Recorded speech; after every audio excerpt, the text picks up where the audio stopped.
Hey there. If you're looking for more creepy stories, hit that subscribe button and give this video a thumbs up. Let me know in the comments what kinds of mysteries you're interested in. There's a lot more coming, so stick around and let's keep it spooky. Okay guys, I'm officially scared and don't know what else to do or who to turn to.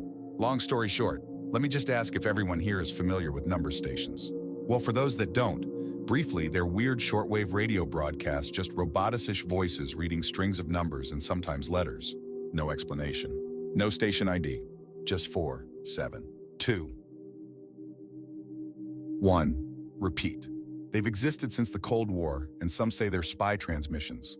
Others think it's something worse. Thing is, some are still broadcasting, and a few didn't seem to have a source. Or so I thought. Now my background, I used to work overnights at a tiny FM radio station in Pennsylvania, WQRC 98.7, graveyard shift. We were a class of station, running mostly automated playlists, but I'd be there to log weather carts, cue says, and hit the liners every hour. Most nights it was just me, the board, and a crusty old pot of gas station coffee. One night, bored out of my mind, I started playing around with our Kenwood 5000 receiver. It's an old shortwave radio with manual tuning, and sometimes I'd just scroll through the bands to see what odd stuff was floating through the ether. That's when I found it 14,225 kilohertz. No call sign. No station ID.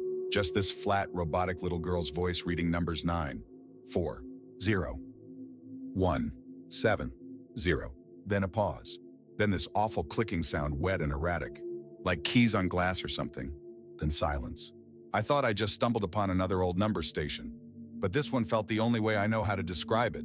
Wrong. A literal, emotional, spiritual feeling. Hell, I don't know, but I didn't feel like it was broadcasting. I felt like it was listening. I recorded it straight into Adobe Audition from the monitor output on the board and played it back 3 times through the studio monitors. Every single time something weird happened. The Orban processor flickered. The silence monitor tripped. The lights buzzed. I swear I heard breathing behind me.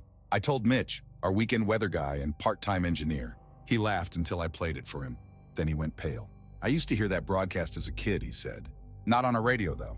Through my bedroom wall. The following Monday, we got a package in the station drop box. No return address, just 6 numbers on a scrap of paper, 940170, inside a VHS tape.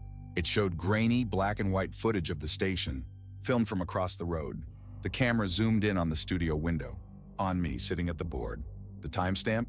3 days from now. At exactly 2:37 a.m., the power goes out in the footage. I stand up suddenly like something yanks me upward off my seat. Then static. We thought it was a prank, until that Friday. At exactly 2:37 a.m., the power actually cut out. The ups kicked in. The transmitter stayed live, but the console died for 12 seconds. And something cold grabbed my neck. I checked the next morning. Bruises, 5 scrawny finger-shaped marks.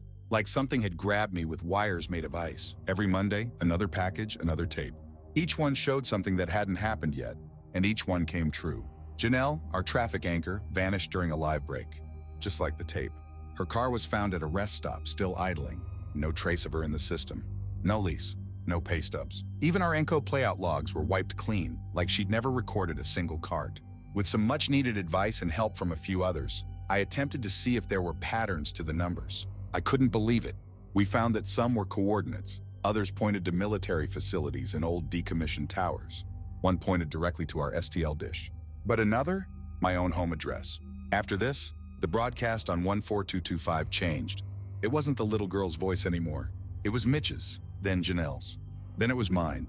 You are now a relay station. Repeat, you are now a relay station. Desperately seeking answers, I found an old Usenet thread from 1998, buried in a conspiracy archive. Someone posted about something called the glass frequency and said it was a signal that didn't just transmit information, it transmitted you. The final line in the thread said, if you hear yourself, you are no longer you. UCRC signed off in 2021. Official cause, a lightning strike took out our STL path. The FCC listed it as a silent station. Since then, I've been tuning into 14225 online, and as I said above, I'm scared and need help. Why? Last night I tuned into 14225 and now I know I don't have much time. Listening to yourself tell you 0, 0, 1. You are next psychologically destroys you. Please, if anyone has any helpful information or have heard of anything else like this, you know what to do.